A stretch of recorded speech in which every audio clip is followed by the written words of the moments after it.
Hello, my name is Samantha Marksberry with the Living in SC team here at Real Broker. On today's episode, we will be talking about the top 10 things I wish I would have known prior to moving to Myrtle Beach. But before we get into it, if you're thinking about moving to Myrtle Beach, please contact info@livinginsc.com or text the number below. Let's get into it.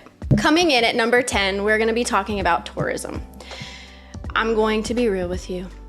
I see it every single day. I am in my car for my job all the time.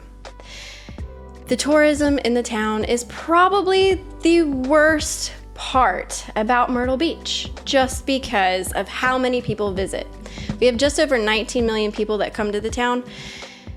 Between the months of April and August, it gets pretty busy. Your simple trip to the coffee shop or really just grocery store, dropping your kids off at school becomes this pulling out your hair, tedious task. Along with the 19 million people that come to Myrtle Beach, we only have 2 major highways, and our infrastructure really just does not work with the amount of people that come in.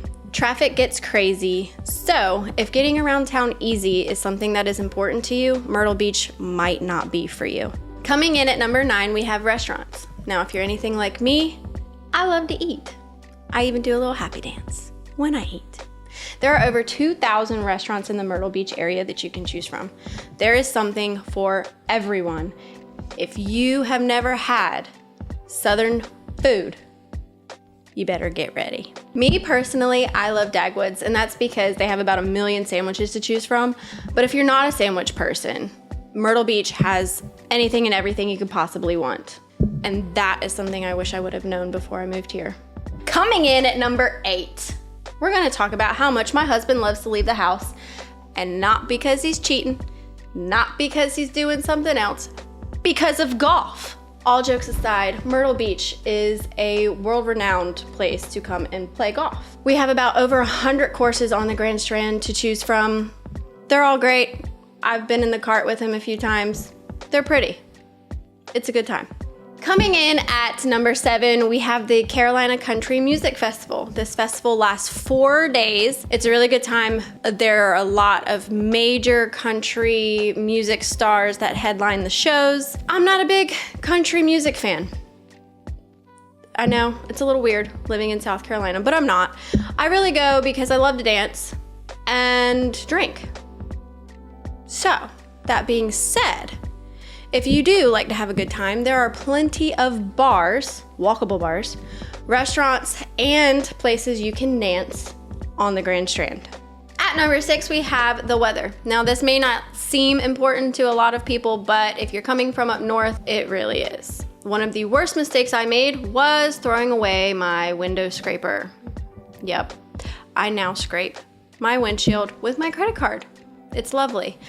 But because of the humidity in the air, the moisture and everything, it does get cold and it does freeze. That is gonna start your morning.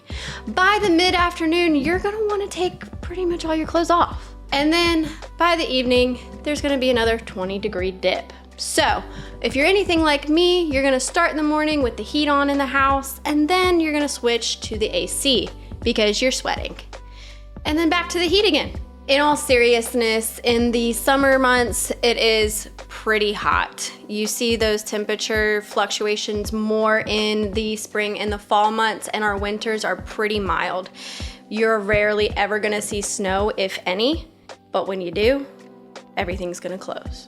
Coming in at number 5, we have maintenance and insurance. Piggybacking off of the weather, this is something I definitely wish I would have known prior to moving here. The weather makes insurance higher. So we have hurricanes. Hurricane season runs from August to the middle of December. This is going to cause your insurance rates to be a little bit higher. It is also going to cause the need for flood insurance in most areas of Myrtle Beach. Something that nobody ever realizes is that because this is such a tourism town, your car insurance rates are going to be higher because there is more of a possibility of an accident or something happening on the road. Speaking of your car, the salty, humid air creates a need for better maintenance. So you better find the car wash that you love the most. Me personally, it's my husband. At number 4, we have what I like to call the benefits of living in a tourist town as a local. To be specific, I'm going to talk about one area that I enjoy, and that is Broadway at the beach. For my little kids, we love to go to the aquarium. The benefits of this are we can show a pay stub or our ID, and we get in at a discount without long lines. And there's usually not a lot of people bumping you out of the way to be able to see the animals. And now, penguins.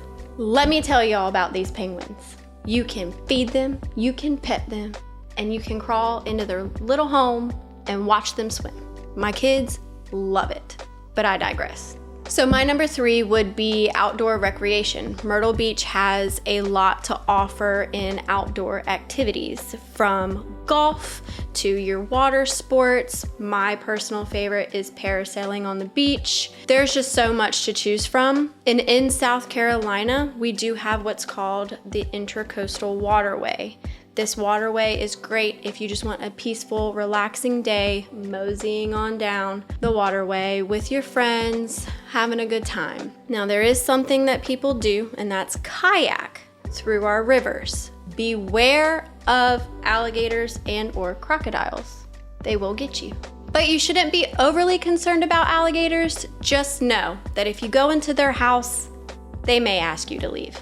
At number 2, we have the different types of housing that you can live in on the Grand Strand. Certainly at the beach, there are oceanfront condos that people do live year-round in. Most of those condos, though, are owned by investors, so you will see a high turnover rate in short-term and long-term renters. The second is single-family homes on golf courses. This is geared 3-bed, 2-bath, more toward families or people just starting out.